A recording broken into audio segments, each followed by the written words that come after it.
Es un grato placer estar compartiendo con todas y con todos ustedes en la mañana de hoy. Quiero agradecer fundamentalmente al doctor Luis por haberme invitado a su viernes académico y enviarles desde acá un caluroso saludo, mi amigo también el doctor Barraez. Vamos a hablar de este tema interesantísimo. Como ustedes quizás puedan saber, Argentina es uno de los países pioneros que se encarga del estudio de las neurociencias, con tres doctores que para mí son de principal relevancia en estos temas, como el doctor Facundo Manes, el doctor Letanislao Brach y, por supuesto, el doctor Braidot. Cada uno de ellos con sus particularidades, a esos tres se les han sumado algunas neurocientíficas por ahí, como Mariana Rojas Estapé de España o la bióloga Nazaré Castellanos, que están sumando también a esto.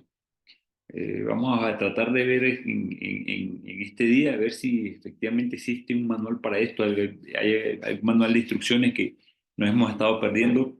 Lo cierto es que en esta parte de la neurogerencia, por llamarlo de esa forma, aparecen otros conceptos como el neuroliderazgo que vamos a estar viendo también en el día de hoy, que sumado al tema de la inteligencia emocional, más el tema de la inteligencia artificial, pareciera que empiezan a ser no habilidades blandas que tiene un profesional, específicamente un gerente, sino que son competencias que tiene que empezar a adquirir. Para mí en lo particular pienso que esa tríada que hay de inteligencia artificial, de inteligencia emocional y saber cómo funciona el cerebro, nuestro cerebro, por supuesto, y el cerebro de quienes trabajan con nosotros es fundamental. Creo que son competencias que tienen que empezar a desarrollarse en estos tiempos para tener mejores equilibrios en las organizaciones. Estoy convencido de que el profesional de nuevo tipo tiene que combinar estos tres tipos o esta triada de competencias para dar un salto cualitativo en las organizaciones. El mundo de las gerencias, siempre le recuerdo las palabras del doctor Luis cuando habla de que un doctorado en gerencia es filosofar acerca de la gerencia, y quizás vamos a estar filosofando también hoy con este tema que me ha parecido bastante interesante. Estuve haciendo algunas formaciones en la Universidad Tecnológica Nacional de Argentina, con la sede de Buenos Aires, y de ahí entonces como que me siguió haciendo ruido hasta que pudimos preparar este material. Vamos a ver si realmente necesitamos el cerebro necesita un manual de instrucciones para funcionar, pero fundamentalmente lo que quiero que tengamos en cuenta hoy es hacernos la pregunta: ¿son realmente las decisiones que tomamos día tras día racionales o son emocionales? Vamos a verlo a lo largo entonces de hoy. Vamos a estar la primera lámina que tenemos por allí. Y bueno, queremos conversar acerca de las bases del cerebro organizacional, ver un tema de la neuroplasticidad, cómo funciona, las decisiones, las emociones, y especialmente el objetivo de hoy es comprender la estructura y funcionamiento básico del cerebro, conocer los principios de la neuroplasticidad y entender la base de las neurocientíficas en la toma de decisiones. Ahí tenemos el doctor Facundo Manes, que explica muy bien qué es lo que es el tema de la neurociencia, especialmente las neurociencias cognitivas, de que aunque tenemos todos los seres vivos, tenemos algunos cerebros, no todos funcionan igual. Incluso eh, entre hombres y mujeres tenemos unos cerebros ahí que también vamos a tratar de escudriñar un poquito y saber por qué a veces actuamos de una forma los hombres y las mujeres actúan de otras, aunque por lo general siempre nos dicen que las mujeres pueden con todo y los hombres, ¿por qué no? Vamos a tratar de descubrir ese montón de cosas que nos dicen por allí. Hay preguntas que nos empezamos a hacer. ¿Realmente se necesita un manual de instrucciones? ¿Nuestro cerebro necesita realmente un manual de instrucciones para funcionar?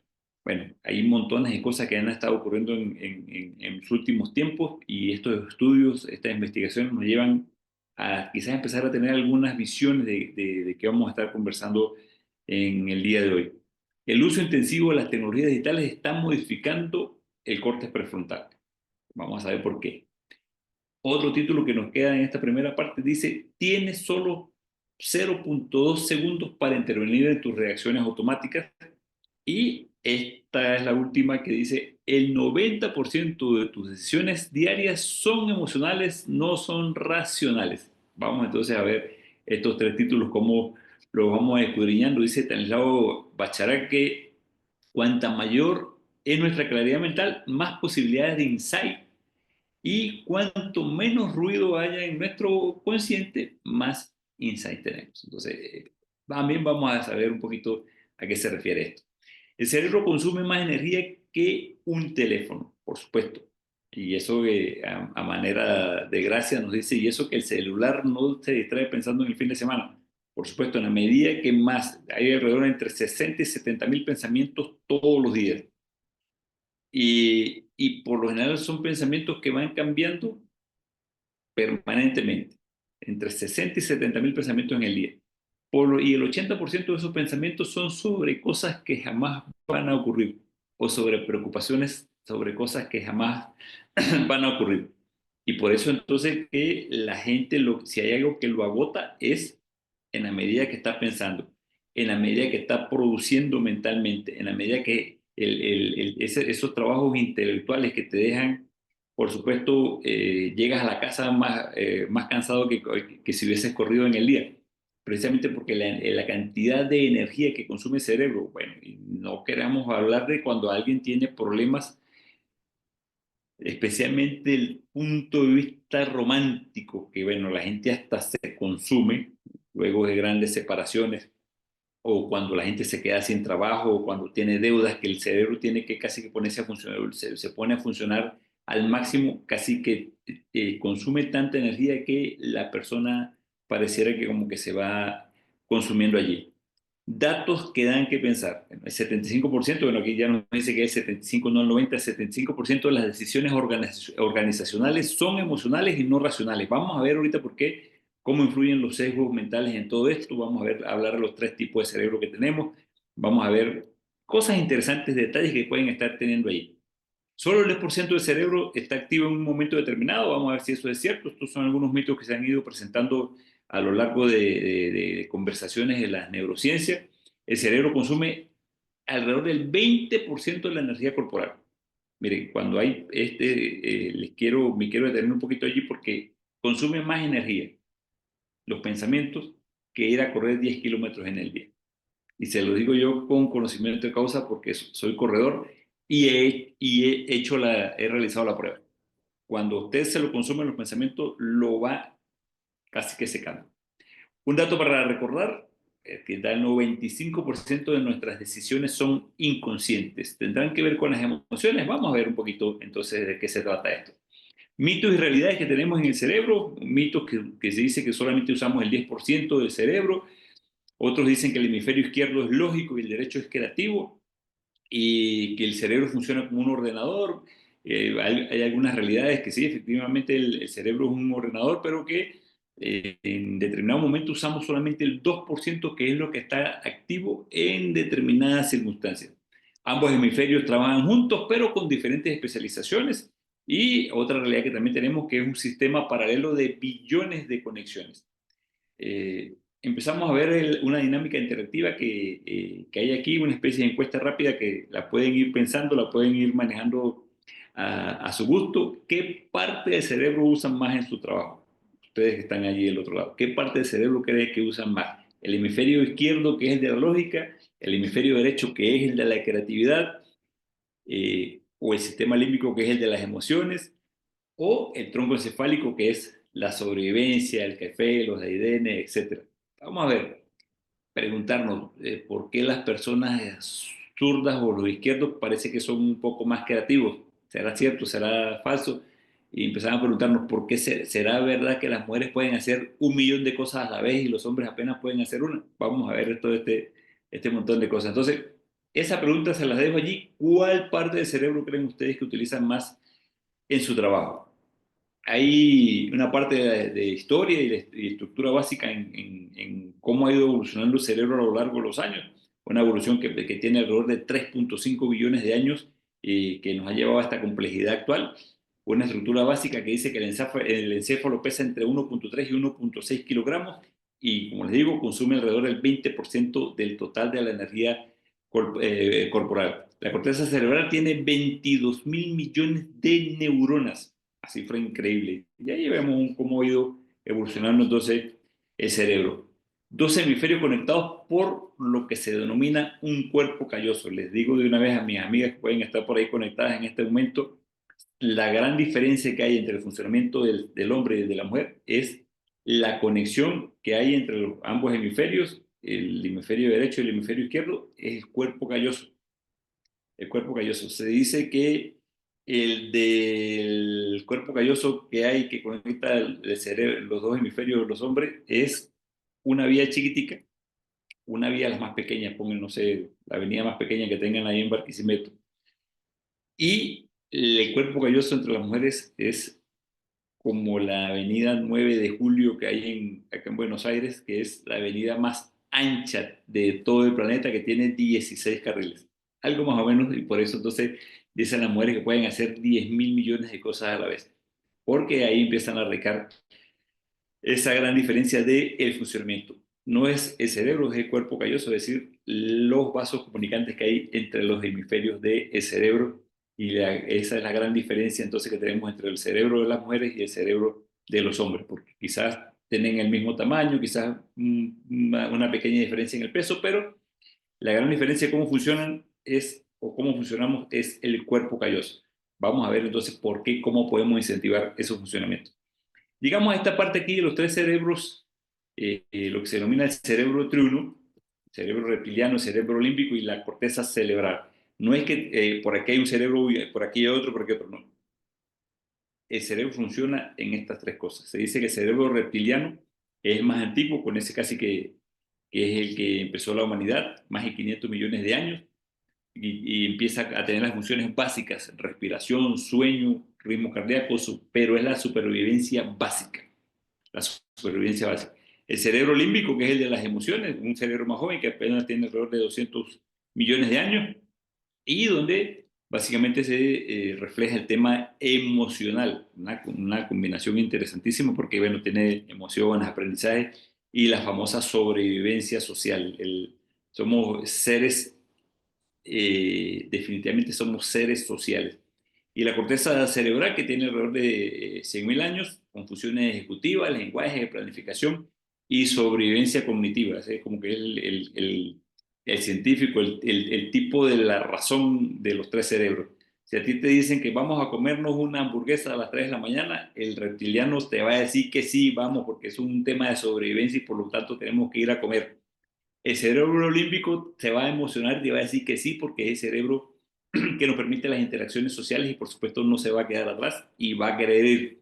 Pero este cerebro, la corteza cerebral te va a decir, ya va, cálmate un poquito, porque son como 500 calorías a esta hora. Entonces, por eso que a veces creemos que tenemos voces que nos hablan en nuestra cabeza y son este tipo de cosas, ¿no? Entonces, cuando se combinan el reptiliano, el límbico y la corteza cerebral, a veces sí, pero no, eso no, un miedo culposo, un gusto culposo, ese tipo de cosas que funcionan desde nuestro cerebro.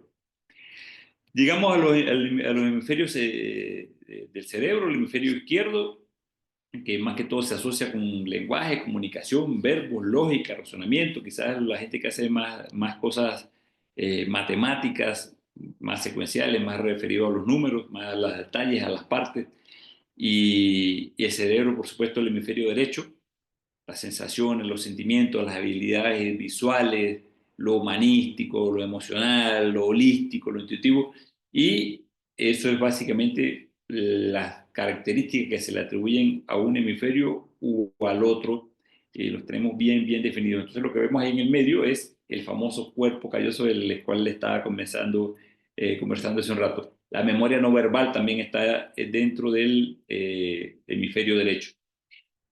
Aparte de eso, tenemos los cuatro grandes lóbulos del cerebro. El lóbulo prefrontal. El lóbulo prefrontal es el de las funciones ejecutivas. Para mí es el control maestro del cerebro, es el lóbulo prefrontal. y ahí se toman las decisiones, es el gran CEO del cerebro, el jefe máximo del cerebro, es el lóbulo prefrontal. Vamos a ver, con esto hay un caso bien importante por ahí que está reflejado en el material, en el ensayo científico que me tocó escribir. Thomas Hike, un obrero del ferroviario en la Inglaterra de los años 1800, donde una viga le perforó el cerebro y le dañó el lóbulo prefrontal y, y, y siguió se pudo recuperar haciendo sus funciones básicas, pero las decisiones se vieron de una manera u otra afectadas porque empezó a descubrirse desde allí de que las decisiones no son racionales, sino son fundamentalmente emocionales, y todas parten de este control que tenemos justo aquí del lóbulo prefrontal. Ahí se planifica, se toman, se tiene el control de los impulsos, se puede hacer muchísimas cosas para tener una vida mejor, pero el lóbulo prefrontal es, está formado por muchas cosas. Y quiero detenerme un poquito aquí para hablar del lóbulo prefrontal porque quizás vamos a estar asociándolo de aquí en adelante a varias a otras situaciones. El lóbulo prefrontal en una persona se le termina de formar a los 23 o 24 o 25 años. Entonces, el lóbulo prefrontal en un niño no existe. Entonces, muchas veces creemos que los niños son adultos mayores. No son adultos mayores. Un niño es un niño, y por eso que hay que tener muchísimo cuidado en cómo se le habla a un niño, cómo se crea un niño, porque en la medida que él vaya aprendiendo, esa información se le va a ir grabando en su lóbulo prefrontal, y son cosas que va a determinar mucho quién va a ser la persona, quién va a ser el gerente, quién va a ser el trabajador. Aparte de esta, decía Carl Gustav Jung que el inconsciente colectivo el inconsciente se forma de tres grandes cosas, básicamente. La primera, que también ha dicho Natalie San Mateo, la bióloga Natalie San Mateo, es las cargas transgeneracionales que vienen, que se encarga la epigenética del estudio de todas esas cosas, las informaciones que vienen de nuestros antepasados, que se comunican a través del ADN. La segunda, bueno, el inconsciente colectivo, las cosas que han ocurrido en el mundo, que han ocurrido en determinado país, donde esos antepasados vivieron, por supuesto también se comunican esas informaciones. Y la tercera es las crianzas que se tienen en los primeros años de nuestra vida. Para mí, esa crianza va directamente al lóbulo prefrontal. Las decisiones que se toman es básicamente basadas en la información que se tiene allí. Es interesante tener esto en cuenta. ¿Por qué? Porque seguramente ustedes vieron, algunos que son contemporáneos, se cansaron de ver la serie de Criminal Minds, una serie que pasaban por ahí o que pasan todavía por ahí, de las mentes más oscuras del mundo, cómo llegaron o se desarrollaron en sus ambientes criminales, porque su niñez fueron en esos ambientes de tensión, de crimen, de esto y aquello. Y con eso puedes tranquilamente describir quién puede ser, quién trabaja contigo, en qué ambiente está formado, si es un ambiente que está en convulsión permanente, si está en conflicto permanente, pero eso además te permite ver cómo está formando a tus hijos. Recuerden que un niño es un niño, no es un adulto grande. Entonces, en la medida que vamos allí, vamos construyendo ese lóbulo prefrontal, que al final va a ser quien tome las decisiones no basada en la razón, sino en el montón de emociones que tiene guardadas allí, y vamos a ir escudriñándolo un poco más. Tenemos el parietal del navegador, que es donde se tienen las percepciones espaciales, el procesamiento, la navegación, por supuesto el temporal, el que archiva, la memoria, la audición, el reconocimiento de objetos, y el occipital, que es el camarógrafo, que tiene la visión y el procesamiento visual absolutamente de todo. Ya estamos viendo entonces la estructura básica del cerebro, los cuatro, los dos hemisferios, los cuatro grandes lóbulos, y ahora empezamos a ver diferencias claves entre el cerebro de hombre y mujer, que se lo estuvimos conversando ahorita. y más de una está sacando cuenta y está notando, por eso que tamaño, tamaño versus materia gris. El cerebro masculino es en promedio más grande, ¿sí? Mientras que el femenino tiene mayor proporción de materia gris. Punto a favor. Conectividad neuronal, les decía, los cerebros masculinos muestran más conexiones dentro de un hemisferio, ¿sí? Más conexiones intrahemisféricas. Y los cerebros femeninos entre los dos hemisferios. ¿Verdad? Dentro del masculino se comunica más dentro de cada uno de sus hemisferios, pero el femenino se comunica más entre el derecho y el izquierdo. No hay superioridad, evidentemente, las diferencias son solo promedios, y creo que influenciado por algún tipo de genética, ¿sí? Y el entorno, como le decía, los ancestrales, las cosas, pero en definitiva creo que las mujeres como que entrenan un poquito más el cerebro. Le decía, ya le estaba conversando de esto, el cerebro en desarrollo, la niñez de la niñez de la organización, dependiendo de muchos factores de la infancia, puedes tener un buen gerente, puedes tener un gerente que quiera aprender, puedes tener un gerente que desarrolle un poquito más la neuroplasticidad y por supuesto que eso lo pueda llevar a tener un nuevo concepto que también lo vamos a ver hoy, que es sobre el neuroliderazgo. Les dejo una pregunta por ahí. ¿El líder nace o se hace o ninguna de las dos, sino que hay un neuroliderazgo? Vamos a hablar también de eso. Llegamos al tema de la neuroplasticidad. La otra vez que andaba en un taxi en una de las ciudades más grandes que tiene esta parte del mundo, en San Pablo. El estado de San Pablo tiene casi 100 millones de habitantes hoy por hoy, y la ciudad de San Pablo, por supuesto, tiene alrededor de 40 millones de habitantes. Y me monté en ese taxi y el taxista se conocía absolutamente todo. Pum, pum, pum, pum, pum. Dicen que de las profesiones que más desarrollan la neuroplasticidad son los taxistas. ¿Por qué? Porque el cerebro es uno de los órganos que envejece cuando uno quiere que envejece, no envejece con la persona, ¿sí?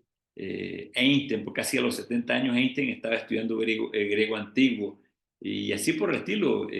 Borges a los 82 años todavía releía poesía, escribía.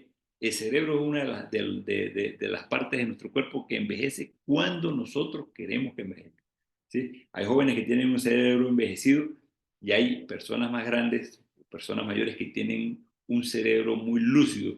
Por eso digo, ay, no, la abuela, no, ya cumplió 90 años, pero está lúcida.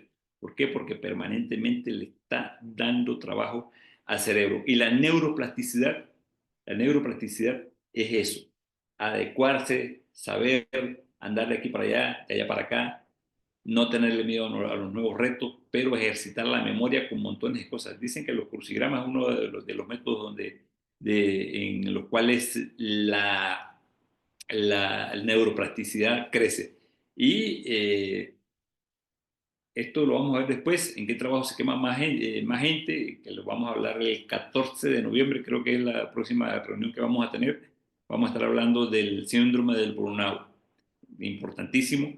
¿Por qué? Porque parece que el cerebro se le quema a la gente en determinados trabajos. Por ejemplo, en trabajos de alto riesgo como la salud, la educación, el servicio de emergencia, policía, los bomberos, por supuesto, trabajadores sociales, y en trabajos de riesgo creciente como la tecnología, directores que son directores ejecutivos que por lo general se les anda reclamando permanentemente por presión por resultados, y los comercios minoristas hoy por hoy que son atacados desde todo punto de vista porque se cae si no vendo hoy, si el emprendimiento ya no va más.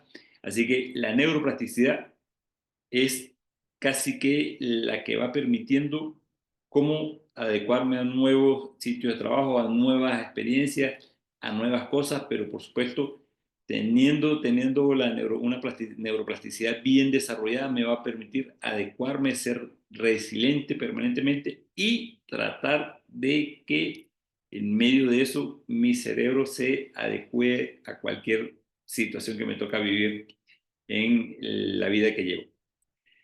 Tienes que tener muy claro que cuando aprendes algo nuevo, tus conexiones neuronales se unen como un algodón, ¿sí? Pero las repeticiones engrosan y convierten en un cable de acero. Eso es básicamente lo que hace la neuroplasticidad. Te vas adecuando, al principio cuesta, al principio un poco difícil, pero una vez que the practice made the perfection, la práctica hace la perfección, vas agarrando, vas engrosando la cosa hasta que tu cerebro se habitúa. Por eso que la gente habla muchísimo del tema de los hábitos, que los hábitos se construyen en 21 días. Más o menos por eso, porque se puede ir adecuando el cerebro a ciertas situaciones, a ciertas circunstancias en la vida. ¿Sí? Neuronas que se encienden juntas, se conectan.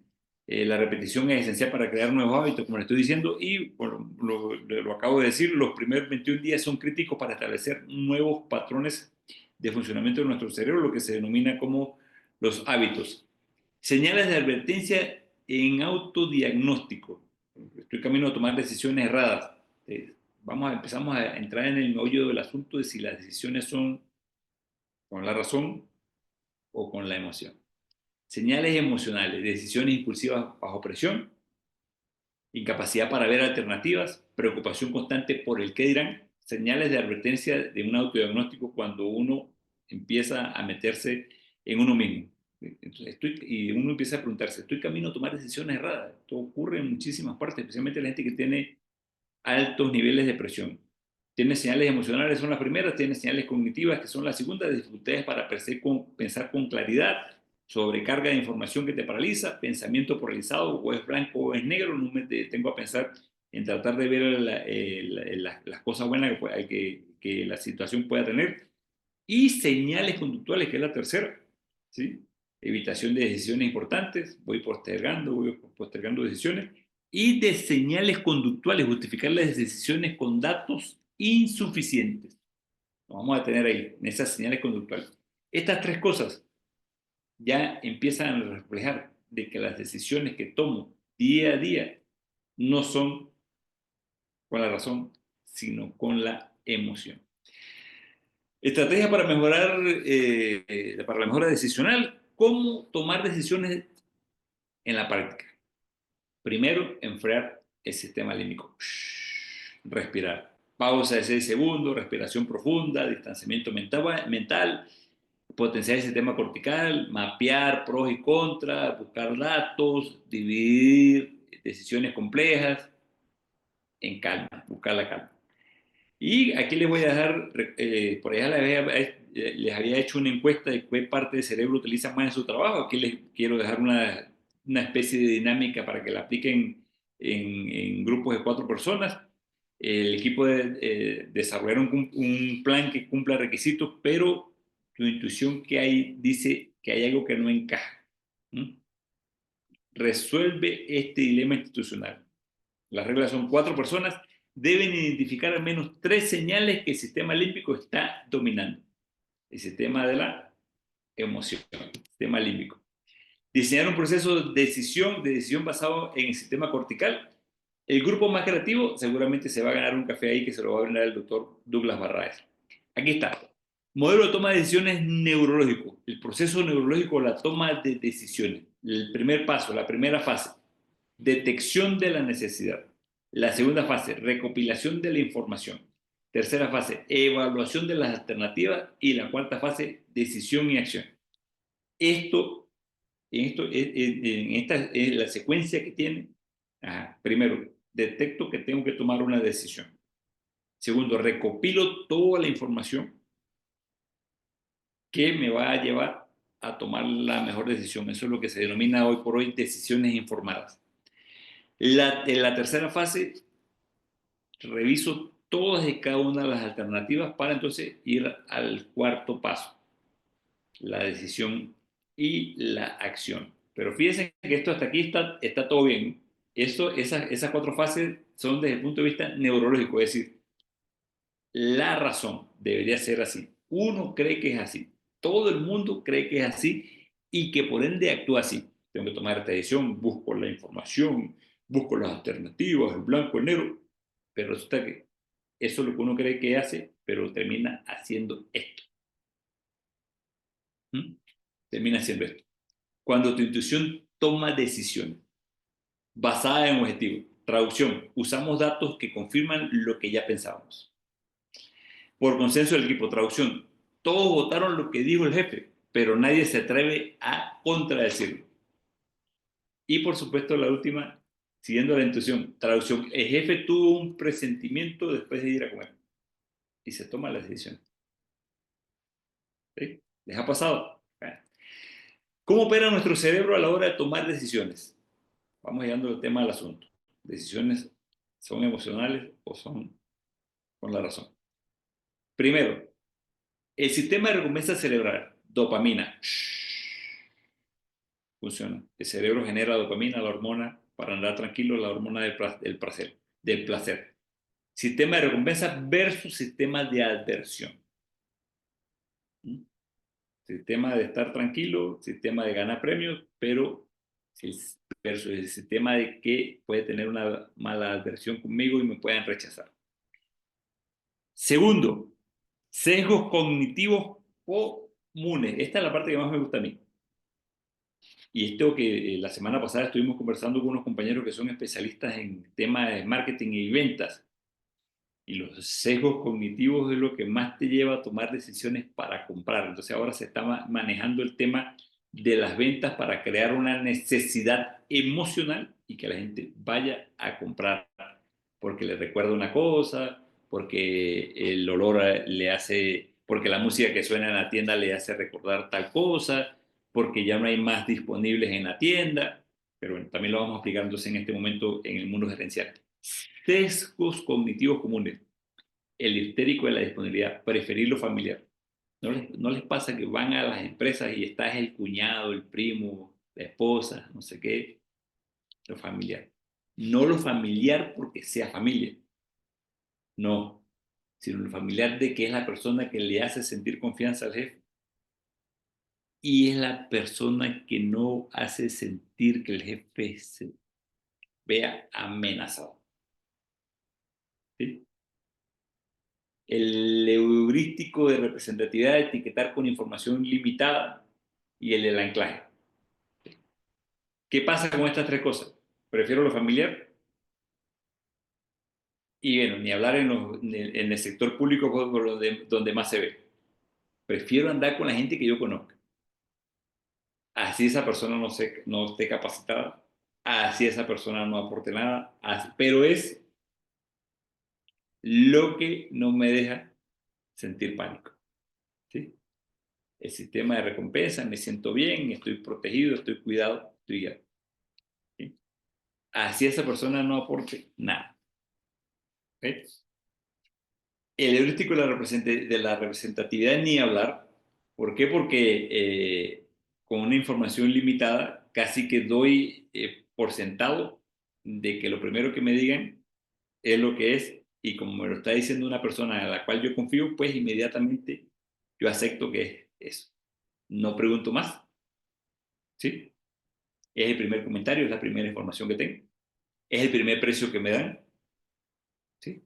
Pero como me lo da mi entorno, quienes me hacen sentir bien y quienes me hacen sentir seguro, entonces por eso yo tomo una decisión, ¿sí? ¿Por qué? Porque el cerebro reptiliano en este caso se siente seguro y no siente motivos para sentirse, no tiene motivo para sentirse amenazado, sino que se siente seguro y tiene un sistema de recompensa, ¿sí?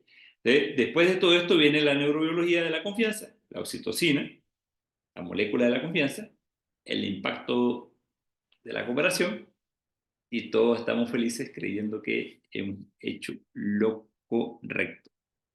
Les recomiendo que busquen esos temas si quieren adentrarse más en este mundo de los sesgos cognitivos comunes.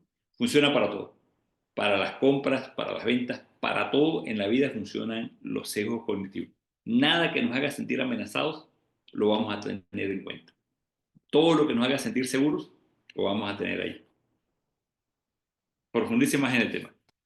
La trampa de la atención continua parcial es las múltiples pantallas que tenemos, todos los días nos las pasamos hiperconectados. El mundo de la hiperconectividad hoy no es el mundo que genera información. Yo creo que la información ya básicamente está generada. Ahora está, como vivimos tan interconectados, basamos la vida con, básicamente con dopaminas digitales, que es lo que más le está afectando a la juventud hoy por hoy, los famosos likes, las famosas vistas en las publicaciones a través de las redes sociales y, por supuesto, genera cortisol, pero también genera adrenalina, posibles responsables del estrés. ¿Cómo afecta esto? Bueno, pues tienes un 40% menos de eficacia en las tareas complejas. ¿Por qué? Porque esto tiene otro que lo vamos a ver más adelante, que es el tema de que el cerebro solamente hace una cosa a la vez, no hace 10 millones de cosas. Y por ahí me va a saltar una de las mujeres que está conectada, de las damas que está conectada, y dicen, ah, eso es mentira, yo hago 20 cosas a la vez. Si estás conectado a la computadora, estás conectado a la computadora en este momento, y llega tu jefe a preguntarte algo, el cerebro se desconecta de lo que está haciendo para prestarle atención a tu jefe. ¿Sí? Una vez que tu jefe termine, tu cerebro vuelve a conectarse con lo que estaba haciendo. Si tienes el WhatsApp abierto al lado de la computadora y tu jefe hablando, tienes tres cosas a la vez, no terminas haciendo las cosas como realmente tienen que hacer. ¿Por qué? Porque el cerebro se desconecta, es lo que nos dice aquí Stanislao. 40% menos de eficacia en las tareas complejas, 50% más de errores en las tomas de decisiones y 32% menos de creatividad. ¿Tu cerebro está ahí? ¿Crees tú que te las... No, no estás terminando de hacer ninguna cosa. La dopamina digital, esto que le estoy diciendo, el sistema de recompensas en la era de las pantallas, ¿qué pasa en tu cerebro? Las aplicaciones, las plataformas te están generando esa falsa dopamina y que también te genera el cortisol porque si no tienes los likes que estabas esperando, los likes de la empresa que estaban esperando, eso genera, bueno, ¿qué hicieron? ¿Por qué no hicieron el algoritmo? ¿Por qué se equivocó? Y hemos sustituido la dopamina física, la dopamina de leer un buen libro, la dopamina de hacer ejercicio, la dopamina de comer bien, la dopamina, sino la hemos ido cambiando poco a poco por lo que es la dopamina digital. Para el mundo de la toma de decisiones se presenta este método de David Rock, el SCARF, los cinco grandes motivadores y las amenazas sociales que cada gerente debería tener presente dentro de su equipo de trabajo, o cada jefe, o cada coordinador, o cada líder debería tener, porque esto ayuda a saber cómo funciona el cerebro del equipo, no solamente cómo funciona mi cerebro, sino cómo funciona el cerebro del equipo. El estatus, cómo se siente el trabajador, el integrante del equipo o el colaborador, como le llaman ahora, que no, hay gente que no les gusta que le digan trabajadores, sino que le digan colaboradores, y hay muchos que se molestan porque le dicen colaboradores y no trabajadores. ¿Cuál es el estatus de esa persona que integra el equipo? ¿Se siente menospreciado o siente que tiene reconocimiento? ¿Sí? Segundo, la certidumbre. La certidumbre. Yo creo que si hay una de las cosas que más desgasta en los trabajos hoy por hoy es la incertidumbre. No, que a mí me paguen y no vengo a hacer nada. Eso desgasta a una persona de una manera increíble. Lo vamos a ver también en el síndrome del burnout. Cómo la incertidumbre desgasta a la persona. Saber qué le toca hacer, saber qué no le toca hacer. A veces son personas que están muy capacitadas, pero que los ponen a hacer cosas que no le corresponden. A veces son personas que no saben qué es lo que van a hacer y los ponen a hacer cualquier tipo de cosa. Pero la incertidumbre y la ambigüedad, es bueno tenérselo claro a todo el mundo. Mira, tus tareas son estas, tus responsabilidades son estas, esto es lo que hay que hacer, tus funciones son estas, esta y esta. Ser lo más transparente que se pueda. La autonomía, es importante tener mucha autonomía. La microgestión o la gestión que tiene cada quien en su manera de ver la vida, en su manera de actuar, es importante el control que se pueda tener, que no es que los problemas personales se queden en la casa y los problemas laborales se queden en el trabajo, no, sino saber tener el control que mantenga un equilibrio de esa persona y que esa guía que tenga le ayude a sacar lo mejor de sí. La relación, hay gente que anda con muchas otras personas pero se sienten solos, el aislamiento, el no tener sentido de pertenencia con la organización, afecta muchísimo también eso. La equidad, el favoritismo, la justicia, el favoritismo, muchos jefes tienen muchísimos favoritos, especialmente cuando son conocidos, es decir, los que le dan seguridad y los que le dan certeza. De los que se sienten amenazados, los están un poco por ahí entonces separados o puestos o poco tomados en cuenta. Esto es importante, actividad hay que priorizar. O sea, esto nos va a permitir tener una radiografía más o menos de cómo está funcionando el cerebro de los integrantes del equipo. El cerebro, las situaciones límites, cómo reacciona el cerebro ante la presión, especialmente los grandes ejecutivos, respuesta de lucha u huida, lo que les vengo diciendo, o sea, el cerebro de lucha o huida, por lo general ante la presión, o se insiste, se continúa, o sencillamente se huye, la amígdala se activa, y además de eso, pues hay cortisol, hay adrenalina, un cóctel de estrés que va impacta con los jugos gástricos en el estómago, bueno, afecta la toma de decisiones. Y aparte de eso, bueno, ¿qué estrategias para mantener la calma? Fundamentalmente, bajarle, ponerle hielo aquí y enfriar la situación. Técnicas de respiración, pausas prefrontales, hablar con uno mismo, la autoconciencia reactiva, la reactivación límbica. Y vamos con las respuestas emocionales. Entonces ya empezamos a ver cómo los sesgos, cómo la seguridad, cómo no sentirse amenazados nos llevan entonces a tomar decisiones con el corazón, con lo límbico y no con la razón. El cerebro emocional es nuestro piloto automático. El sistema límbico, como les venía diciendo, la amígdala es el centro del miedo y la recompensa, el hipocampo es la memoria emocional y, bueno, tienes varias cosas, el modelo de Gordon Williams, cuando ustedes puedan investigar un poquito lo hacen, que tiende ese modelo de Gordon Williams, de Gordon y Williams a un principio básico que es a minimizar la amenaza y maximizar la recompensa. Siempre. El cerebro evalúa todo como amenaza o recompensa. Como amenaza o recompensa. Si me amenaza, huyo. Si estoy bien, me quedo. ¿Sí? Y aquí continuamos con, esto es importantísimo, la unidad cuerpo, cerebro y mente. Cuerpo, cerebro, mente y ambiente. Esa gente que por lo general dice, no, actúa como piensa, como dice, en base a lo que piensa, dice y actúa. ¿Sí? Esa combinación es perfecta porque ahora además a esto se le agrega el ambiente. ¿Sí? Cuerpo, cerebro, mente y medio ambiente. Factores que afectan esta unidad en el trabajo. Falta de comunicación con los jefes. Gente que ni siquiera conoce a los jefes. Condiciones de trabajo inapropiadas desde lo emocional, desde lo físico, desde la seguridad industrial. La ausencia de beneficios, líder poco eficaz, sobrecarga de trabajo y más sobrecarga de trabajo. Efectos en el desempeño, bueno, el estrés, por supuesto, aumenta el cortisol, la reducción del 32% de la transferencia de información y la atención continua parcial. Llegamos a esta parte que me gusta muchísimo a mí, que es el sistema de atención reticular SARA. SARA se le conoce así con esas siglas, sistema de atención reticular, porque durante una conversación, clase o conferencia, el cerebro está atento, pero solo al principio y al final. En el medio, seguramente ya ustedes estuvieron atentos al principio y en estas palabras, pero ya hubo un poco cosas ahí que se pusieron con el celular, que se pusieron a escribir, que llamaron a no sé quién. Sara los desconecta. Nos ocurre a todos. Los primeros minutos de una reunión estamos pendientes. Después, relajamos. Y al final volvemos a estar pendientes otra vez. Sara funciona así. ¿Sí? ¿Cómo funciona tu Sara? Filtra información relevante del entorno, ¿sí? Alerta ante cambios y novedades, comienza y termina con lo más importante. Lo que le importa por ahí lo va agarrando y es lo que va guardando. El resto, no supe ni qué fue lo que hablaron ni qué fue lo que dieron. ¿Sí? Estrategias para optimizar. ¿Cómo romper el SAR? Bueno, incorporar sorpresas y novedades.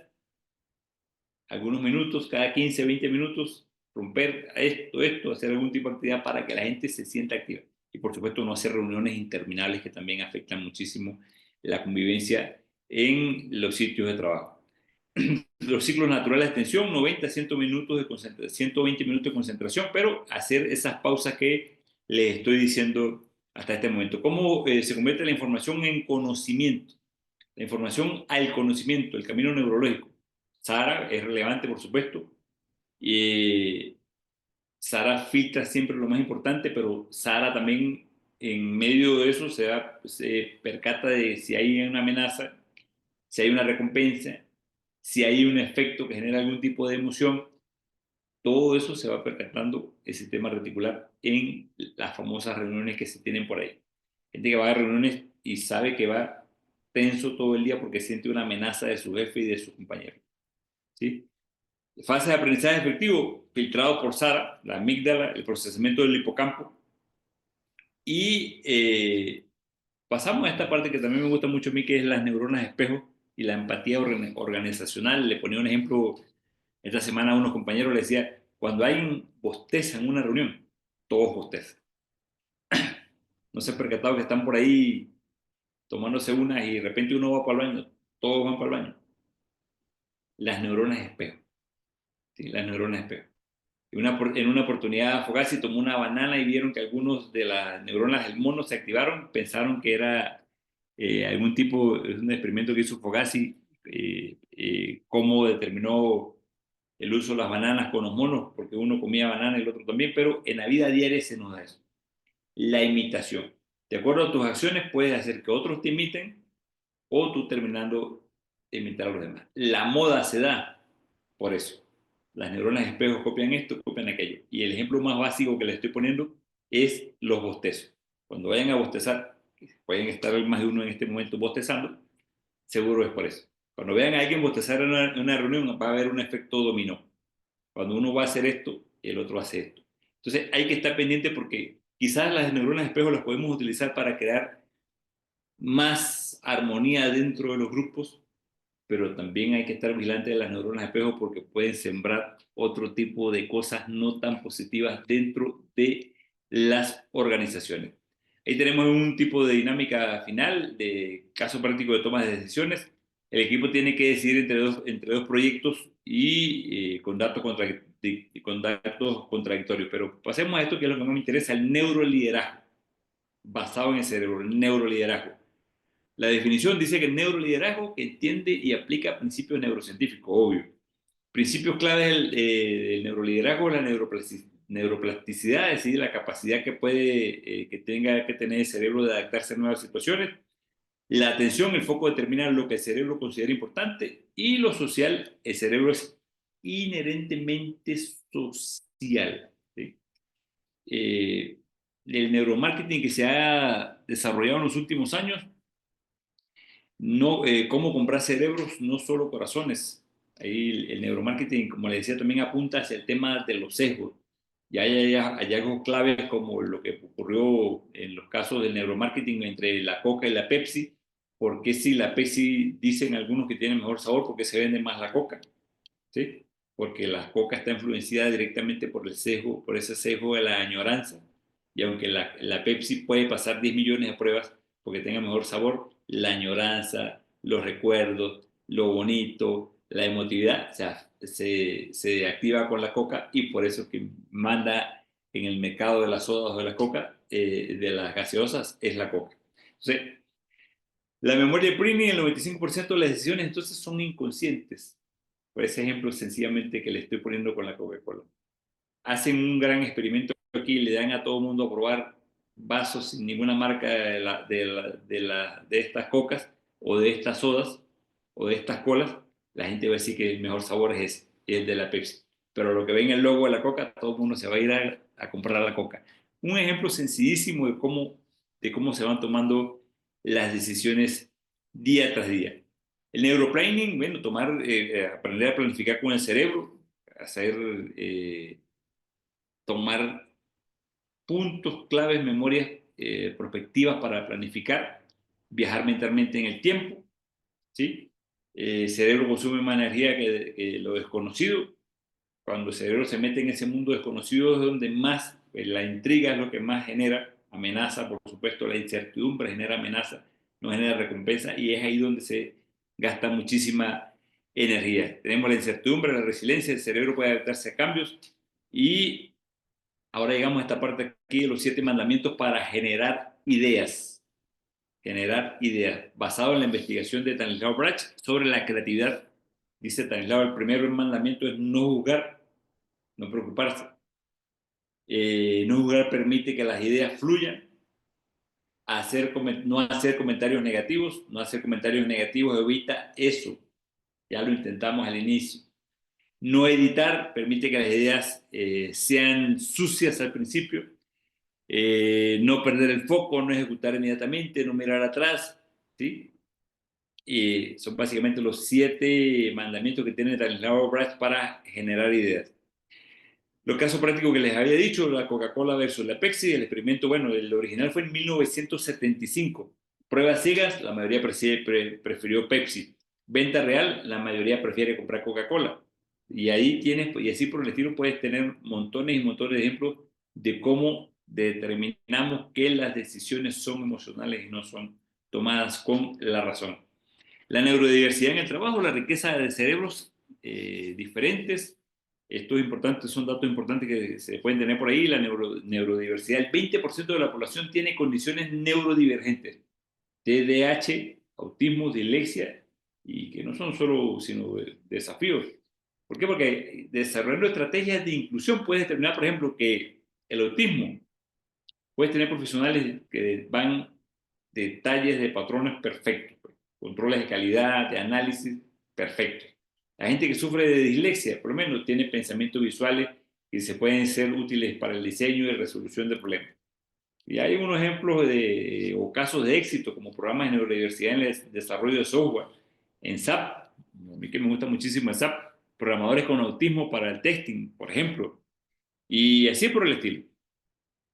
Liberando un cerebro diverso, la neurodiversidad como ventaja competitiva, ya lo hemos dicho, una ventaja competitiva del analítico, el creativo y el empático de las personas que por ahí quizás tienen ese tipo de condiciones, que por ahí los tratan como los tratan, sepan que en este mundo de la neurodiversidad tienen su puesto de trabajo asegurado. Bueno, esta parte ya vamos finalizando. Lo que aprendiste hoy, hablamos de la neuroplasticidad, aprendimos que la toma de decisiones son con el y no con la cabeza. Estuvimos hablando de la creatividad, estuvimos hablando de la dopamina digital, importantísima, y de la neurodiversidad. El Neuromanagement no es solo una disciplina, es el manual de instrucciones que permite operar en nuestro máximo potencial. Al entender esto, nuestro cerebro va a ser más innovador y por supuesto vamos a construir mejores equipos, más fuertes, para llevar a las organizaciones a su máximo nivel. ¿Cómo mantener en forma el cerebro? Una vida social activa. Una vida social activa no implica andar en las cosas que pasan los viernes en la tarde, hacer ejercicio físico y mantenerse activo mentalmente, por supuesto, además de una dieta saludable, rica en verdura, fruta, pescado, etcétera, etcétera, etcétera. El cerebro no viene con un manual, pero ahora tienes las claves para entenderlo. Ahí tienes, para todos. Hasta aquí estamos llegando, espero que les haya servido y háganme llegar las preguntas o las interrogantes que por ahí puedan tener con el doctor Luis. Para mí ha sido un verdadero placer haber compartido con ustedes estas cosas, estos escasos conocimientos que podemos tener en la materia. Seguro nos vamos a ver el próximo 14 de noviembre, entonces estaremos conversando sobre el síndrome del burnout. No se olvide, tenemos un cerebro, no se olvide, son competencias que un buen gerente debería tener hoy por hoy. Inteligencia artificial o tecnología, inteligencia emocional para saber cómo nos afectan las emociones, la productividad y por supuesto saber cómo funciona nuestro cerebro y el de todos nuestros colaboradores. Muchas gracias por la atención. Nos vemos próximo.